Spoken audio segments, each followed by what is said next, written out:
Hey everyone, welcome back into some Entitled People stories. Today we've got 3 tales of people who thought they could control others with arbitrary rules, dismissive advice, and quiet theft, and learned that consequences don't need permission. One involves an HOA that tried to ban rocking chairs and got a 7-foot mermaid instead. Another, a boss who told an employee to look around and accidentally launched a 35% raise elsewhere. And the last, a store owner who skimmed from the wrong customer and lost everything. Here we go. The HOA tried to fine me for having 2 rocking chairs. A few years back, I made the mistake of buying a house in a neighborhood governed by an HOA. At the time, it seemed harmless enough. The lawns were tidy, the houses were uniform but pleasant, and the dues weren't outrageous. I figured I could tolerate a little structure if it meant stable property values and neighbors who didn't park boats in their driveways. That assumption lasted about 3 months. The rules and regulations packet was thicker than a college textbook, but one section in particular caught my attention: exterior decorations. According to the R&R, each home was allowed exactly 1 decoration at the front of the house. It didn't define decoration beyond that single word. No size limit, no style restrictions, no material guidelines, just 1 decoration. Fine, I had no interest in plaster flamingos or seasonal wreath rotations anyway. What we did have, however, were 2 nice wooden rocking chairs on our front porch. They weren't ornamental, they were functional. My wife and I like to sit outside in the evenings and watch the sunset roll over the trees at the edge of the development. Apparently that was too radical for the board of directors. One afternoon, I found a bright yellow violation notice taped to my door. It stated that I was in violation of HOA regulations for having 2 decorations in front of the property and that I had 24 hours to comply. I stood there rereading it, trying to determine if this was satire. According to them, our chairs were decorations. I walked inside, handed the notice to my wife, and said, "I guess we've been illegally sitting." The next morning, I removed both chairs from the porch. If they wanted literal compliance, I would give them literal compliance. Then I spent several hours online searching for something special. The R&R didn't say tasteful, it didn't say discreet, it didn't say family-friendly. It just said 1 decoration. I eventually found the crown jewel of inflatable yard art. It was a 7-foot-tall transparent sphere with a brightly colored, barely clothed mermaid-like figure inside, suspended and flailing around in the airflow like one of those inflatable tube dancers outside a used car dealership. It pulsed, it shimmered, it made a faint humming sound from the blower. It was impossible to ignore. I ordered it with overnight shipping. When it arrived, I placed it squarely in the center of my front lawn. I anchored it carefully, plugged it in, and stepped back to admire my compliance. I also installed a small but very visible sign that read "Surveillance camera in operation, smile." I didn't actually install a camera at that moment, but the implication alone tends to discourage spontaneous vandalism. You followed the rule exactly. 1 decoration. They never said it couldn't be 7 feet tall and flailing. That's on them. The HOA board lost their collective minds. Within 2 days, I received 6 separate letters. They described the decoration as inappropriate, offensive, vulgar, disruptive, and not in keeping with community standards. One letter even accused me of deliberately antagonizing the neighborhood. I found that last part especially charming. I responded with a certified return receipt letter. In it, I highlighted the exact section of the R&R that limited homeowners to 1 decoration. I politely invited them to provide the precise language indicating how my inflatable mermaid sphere violated any written rule. I also stated that continued harassment in the absence of an actual rule violation would result in legal action against each member of the board individually. If they wanted to escalate, I was more than prepared. The letters continued for another few weeks, each one increasingly dramatic. One accused me of lowering property values, another demanded immediate removal to preserve the dignity of the community. I sent back copies of the same highlighted rule each time. Meanwhile, the mermaid flapped enthusiastically in the breeze, a 7-foot monument to selective enforcement. Eventually, I had my attorney friend draft a formal notice on his letterhead. It stated that if the harassment did not cease immediately, we would file suit and demand depositions from every board member. We would also request full financial disclosures for discovery, including documentation of how HOA funds were allocated. That seemed to shift the mood. For about a week, there was silence. No letters, no threats. Then I received an envelope from the HOA containing a written apology signed by all board members. The apology was also published in the next HOA newsletter, acknowledging that my decoration did not violate any existing rule. I framed that newsletter page and kept it in my home office. At the next HOA meeting, attendance was unusually high. The board proposed an amendment to the rules. Porches were officially excluded from decoration restrictions, and lawn decorations were limited to 4 feet in height. The vote passed quickly. Several neighbors approached me afterward to thank me. Apparently, they'd had their own run-ins with arbitrary enforcement, but hadn't wanted the hassle of fighting back. We stayed in that house for another year before I relocated for work. When we began house hunting again, I told every realtor we met that an HOA was a non-starter. I don't care how pristine the sidewalks are or how uniform the mailboxes look. I learned my lesson. If I ever feel the urge to inflate a 7-foot mermaid again, I want to do it without a committee clutching pearls in the background. They changed the rules because of your mermaid. That's permanent. Every time someone sits on their porch now, they can thank you and your inflatable friend for clarifying what counts as a decoration. And our second story. My boss told me to look for other jobs to see what I'm worth. I spent a few years in a mid-sized consulting firm in Frankfurt that loved to describe itself as lean and agile. In practice, that translated to tight budgets, skeleton crews, and annual raises that barely registered. Every year, we received the same 2 to 3% salary increase, regardless of performance, inflation, or expanding responsibilities. It was presented as a reward, but it felt more like a polite shrug. I started there in an entry-level role while finishing my degree part-time, and from early on, my manager and I had an informal understanding that once I graduated, I'd move up to the next level. Last September, I finally graduated. I walked into my boss Martin's office with a copy of the union salary statistics for our field. According to the data, the median bump for someone moving into my new role was around 18%. I wasn't naive enough to expect that full amount. The economy had been rough, and the company had just laid off about 15% of the staff in July. I was fortunate to survive the cuts because I'd built up a niche skill set that only a handful of people in the company possessed. When I asked for the median raise and showed him the numbers, Martin leaned back in his chair and actually scoffed. "Damn, you're rich, bro," he said with a grin that didn't quite hide the irritation underneath. I stared at him, unsure if he was joking. My rent had gone up, groceries were absurdly expensive, and I was carefully budgeting every month. Rich was not the word I would have used. He then tried another angle. "If I give you more money, you'll just spend more," he said casually, as if he were giving life advice. I kept my tone even and replied, "What I do with my salary isn't really the issue. The question is whether my new role and responsibilities justify market pay." That didn't land well. He waved the statistics away and said, "No one at that level makes that much here. Those numbers must be inflated." After that meeting, I did something that might have been slightly petty, but highly informative. I went around discreetly asking colleagues at the level I was moving into what their salary range looked like. The very first person I asked earned exactly what I had requested.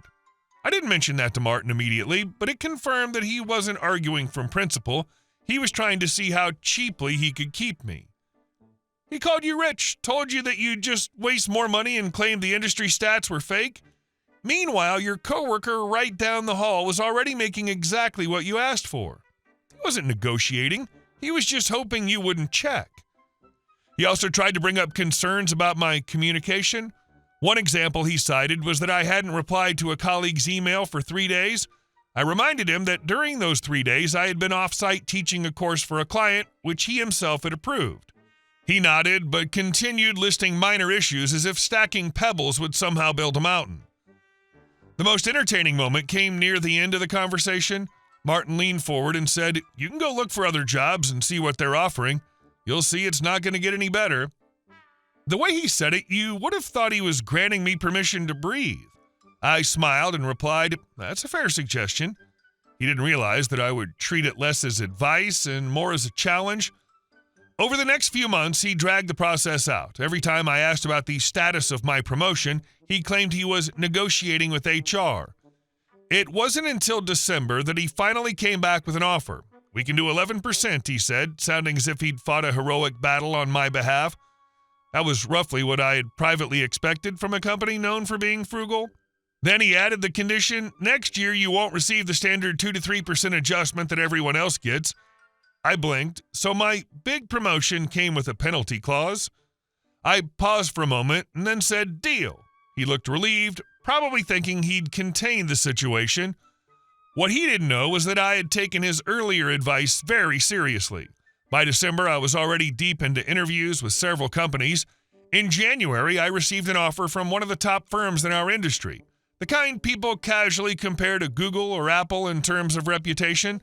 The offer represented a 35% salary increase over my current pay, plus better benefits and clearer growth opportunities. I scheduled a meeting with Martin and told him I had received an external offer and intended to accept it. His demeanor shifted immediately. The casual smirk was gone. "We need you," he said quickly. "Your performance and development have been excellent." It was remarkable how my communication issues had evaporated overnight. He asked what it would take to make me stay. I told him the number. He frowned and said, "That's impossible. Not even top management makes that much." I didn't argue. I simply replied, "I understand it might not be fair for me to earn more than others. Just do your best." I watched him process that. He left the room and went straight to the senior director's office. About 30 minutes later, he called me back in. The budget, which had been apparently carved in stone, had suddenly become flexible. "We can offer you a 30% increase," he said. "This is exceptional." I nodded thoughtfully and told him I would consider it. Internally, my decision had already been made. The counteroffer wasn't about convincing me to stay. It was about confirming my market value. I contacted the company that had made the initial offer and informed them of the new development. Within days, they improved their package slightly and reinforced the growth trajectory they could offer. When I finally handed in my resignation, Martin tried one last appeal. "You'll regret leaving a stable place for uncertainty," he said. I smiled and replied, "Stability doesn't mean stagnation." My last weeks were strangely cordial. Colleagues congratulated me quietly, some even admitting they had considered doing the same but lacked the courage. On my final day, Martin shook my hand and said, "If things don't work out, the door's always open." I thanked him politely. The irony was that the door had only opened when I was halfway out of it. I walked out of that office knowing one thing for certain: sometimes the most valuable advice you receive is meant to scare you, and the best response is to take it seriously. The door was always open, but only when you were leaving through it. Funny how that works. He spent months telling you no, then scrambled to match an offer you'd already accepted somewhere else. You didn't just get a raise, you got confirmation that you were right about your own value all along. And our last story. My former boss skimmed cash, ignored ethics, and made my life miserable. About 20 years ago, I managed a small postal annex store in an upscale suburb outside San Diego. It was one of those franchise places where people paid extra for convenience. We shipped UPS and FedEx packages, handled mailbox rentals, made copies, printed documents, and offered paper shredding. It wasn't glamorous work, but it was steady, and the customer base was mostly polite retirees and professionals who didn't want to drive to a main distribution center. The owner, whom I'll call Joe, was complicated. I don't throw diagnosis around lightly, but Joe had severe mood swings that made the workplace unpredictable. One moment he'd be praising you for doing a great job, and 2 hours later he'd be screaming because his stapler was out of place. I'm bipolar myself, and I manage it carefully with treatment and structure. Watching Joe operate without any control was like watching a fireworks show where you never know which direction the explosion would go. The store made money in fairly straightforward ways. The franchise system automatically marked up shipping rates by around 30% above base carrier pricing. That was standard and allowed under the agreement. Customers paid more for convenience, and the franchise took a royalty percentage from gross revenue. It was a simple model, and if run cleanly, it was profitable. Joe, however, had his own ideas about maximizing income. Occasionally, when ringing up shipping labels, he would manually override the system. If the screen showed $27.40, he might change it to $37.40 and pocket the extra $10 in cash. He justified it by saying the franchise took too big a cut and that he deserved a little buffer. I knew it was wrong, but most of the customers were wealthy enough not to blink at the difference. It wasn't ethical, but at the time I rationalized it as none of my business. The incident that changed my thinking happened on an otherwise ordinary Tuesday morning. A small elderly woman came in carrying a paper grocery bag stuffed with envelopes. She was dressed simply, not like many of our affluent regulars. She approached the counter and said softly, "I need these shredded. They have personal information." Joe smiled in that over-the-top friendly way he used when he smelled easy money. He put the bag on the scale. It read 4.5 pounds. Without missing a beat, he said, "All right, looks like 6.5 pounds at $4 a pound." He punched in the numbers and rang her up. I was standing at the back counter organizing print jobs and had a clear view of the display. It still showed 4.5 pounds before he manually entered 6.5. The woman paid in cash and thanked him for keeping her information safe. Joe pocketed the extra $8 like it was nothing. When he turned around and saw me watching, there was a brief pause. We locked eyes for half a second, and then he walked into his office without saying a word. I didn't confront him then, but something about that moment stuck with me. It wasn't just skimming from wealthy customers anymore. It was taking advantage of someone who likely counted every dollar. That's the moment it changed. Skimming from people who don't notice is one thing. Overcharging someone who probably brought that cash in a jar from home is another. He knew it too, which is why he couldn't look at you. About a week later, one of our regular business customers came in to ship architectural plans. While we were chatting, he mentioned he was hiring an operations coordinator for his construction company. "You seem organized," he said. "Ever think about doing something else?" I laughed it off at first, but by the end of the conversation, he handed me his card. That afternoon, I called him during my lunch break. We met the next day. By the end of the interview, he offered me the job on the spot. Better pay, normal hours, and no emotional landmines disguised as management. I accepted immediately. I returned to the store and handed Joe my 2-week notice.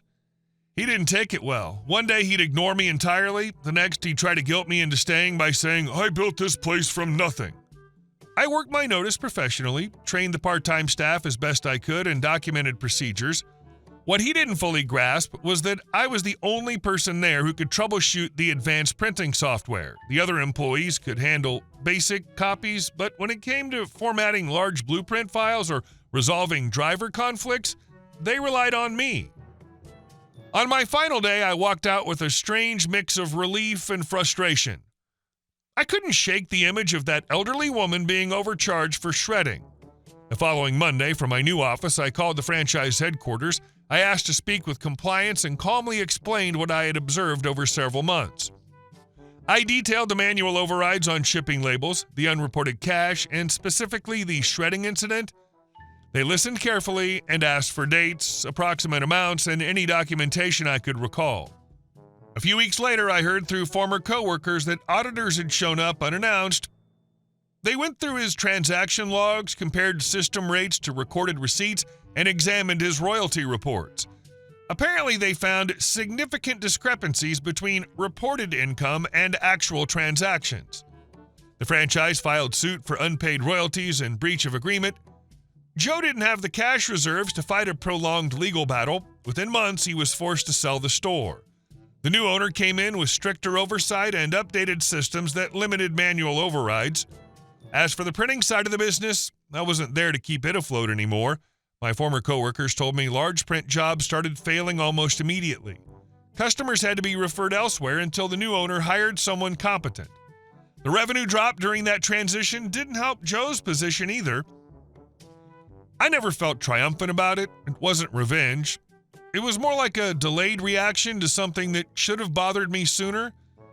Some people think skimming a few dollars here and there is harmless, especially in wealthy neighborhoods, but eventually numbers catch up. Sometimes, so do the people who were paying attention. 3 people who forgot they weren't the only ones paying attention. The HOA board thought they could bully a homeowner into removing 2 rocking chairs. They got a 7-foot inflatable mermaid that flapped in the breeze for weeks, an attorney's letter, and a public apology printed in their newsletter. They changed the rules afterward, but everyone remembers who won. The boss thought he could dismiss a raise request with, "You'll just waste it, and look around if you don't like it."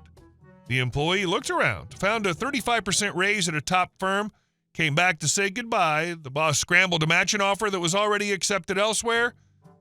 That's not negotiation, that's just confirmation.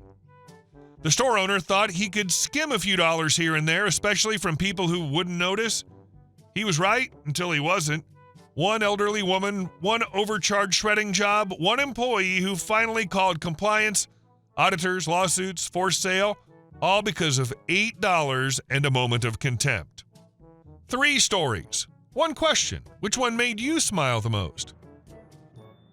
Hey guys, thank you all for watching the video. I'll see you in the next one.